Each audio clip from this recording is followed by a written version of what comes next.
ناظرین، اگر کسی ایک ملک پر حملہ ہو تو کیا باقی دو ممالک بھی فوراً اس کے دفاع کے لیے کھڑے ہو جائیں گے؟ یہ سوال اس وقت پوری دنیا میں زیر بحث ہے، کیونکہ مکہ میں پاکستان، سعودی عرب اور ترکی کے درمیان ایک اہم مشترکہ دفاعی معاہدہ پر دستخط کیے گئے ہیں، جس سے مکہ ڈیفنس جوائنٹ ایگریمنٹ کا نام دیا گیا ہے۔ اس معاہدے کے مطابق اگر تینوں ممالک میں سے کسی ایک پر حملہ ہوتا ہے تو اسے تینوں ممالک پر تصور کیا جائے گا اور مشترکہ دفاع تعاون کو مزید مضبوط بنانے کے لیے مل کر اقدامات کیے جائیں گے۔ سرکاری بیان کے مطابق اس معاہدے کا بنیادی مقصد خطے میں دفاعی تعاون کو فروغ دینا، مشترکہ صلاحیتوں میں اضافہ کرنا اور کسی بھی ممکنہ جارحیت کے خلاف بہترین ہم آہنگی پیدا کرنا ہے۔ سیاسی اور دفاعی ماہرین اس پیش رفت کو خطے میں ایک اہم سفارتی اور اسٹریٹجک قدم قرار دے رہے ہیں، جبکہ اس کے ممکنہ اثرات پر مختلف حلقوں میں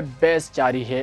یاد رہے کہ وزیر اعظم شہباز شریف گزشتہ روز پاکستانی وفد کے ہمراہ سعودی عرب پہنچے تھے، جبکہ ترک صدر رجب طیب اردوان بھی اسی موقع پر مکہ پہنچے، جہاں یہ اہم سربراہی اجلاس منعقد ہوا۔ اس سے قبل پاکستان اور سعودی عرب کے درمیان بھی دو طرفہ دفاعی تعاون سے متعلق ایک معاہدہ پہلے سے موجود تھا، تاہم اب ترکی کی شمولیت کے بعد اس تعاون کو ایک نئی شکل مل گئی ہے۔ اب سوال یہ ہے کہ کیا یہ معاہدہ خطے میں دفاعی توازن کو تبدیل کر دے گا؟ کیا اس سے تینوں ممالک کے درمیان عسکری تعاون مزید مضبوط ہوگا اور عالمی طاقتیں اس پیش رفت کو کس نظر سے دیکھے گی؟